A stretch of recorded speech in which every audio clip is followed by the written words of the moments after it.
ఉన్నారు. చాలాసార్లు అప్పుడు కేసీఆర్ గారు ముఖ్యమంత్రి ఉన్నప్పుడు చాలాసార్లు మాట ఇచ్చారు ఈ ప్రాంత ప్రజలకు, మీకు పత్తిపాక రిజర్వాయర్ ఇస్తానని.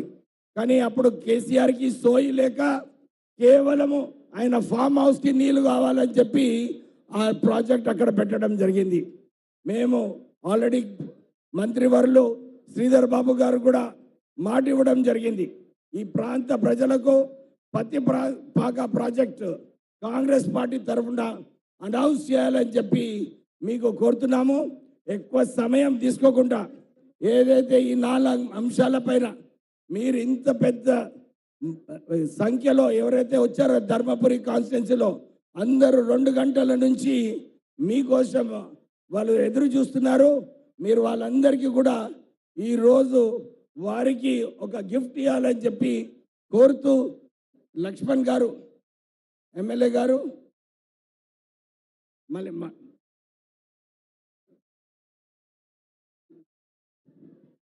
ఇప్పుడు మిత్రులు, మన యువ నాయకుడు, మన పెద్దపల్లి పార్లమెంట్ అభ్యర్థి వంశీకృష్ణ గారిని మాట్లాడాల్సిన కోరుతున్నాను.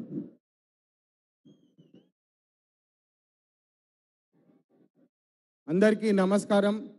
వేదికపై ఉన్న ప్రియతమ తెలంగాణ టైగర్, మన తెలంగాణ ముద్దు బిడ్డ రేవంత్ రెడ్డి గారికి అందరూ ఒకసారి పెద్దగా చప్పట్లు కొట్టి ఆహ్వానం పలకాలి.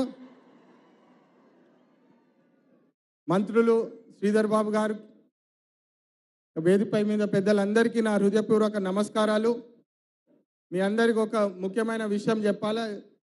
రేవంత్ అన్న ఎంత ప్యాషనేట్ లీడర్ అంటే, నన్ను ఒక సిఐఏ కాన్ఫరెన్స్లో కలిసినప్పుడు ఆయన నన్ను ఆడ చూసి, నేను గత 10 సంవత్సరాలు చేస్తున్న పని గమనించి, నువ్వు ప్రజాసేవలు ఉంటే మంచిగుంటుంది, నీకు ప్రజల కోసము ఉద్యోగాలు ఉపాధి కల్పించే క్వాలిటీ ఉన్నది నీకు అని చెప్పి నన్ను గుర్తించి నాకు ఈరోజు ఆశీర్వాదం ఇచ్చి మీ అందరి ముందు నిలబెట్టినందుకు నాకు చాలా సంతోషంగా ఉంది. మీ అందరికీ సభాముఖంగా రేవంత్ అన్న ముందు కూడా మాటిస్తున్నాను, నేను పెద్దపల్లి ప్రాంతానికి ప్రజా సేవ చేయడానికే నా జీవితాన్ని అంకితం చేస్తున్నా అని చెప్పి సీఎం సార్ ముందు చెప్తున్నాను.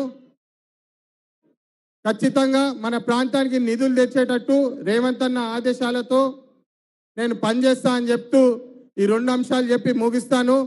జై రేవంత్ అన్న. అందరి చేతులు ఎత్తాలి ఒకసారి. జై కాంగ్రెస్, జై కాంగ్రెస్. ధన్యవాదాలు.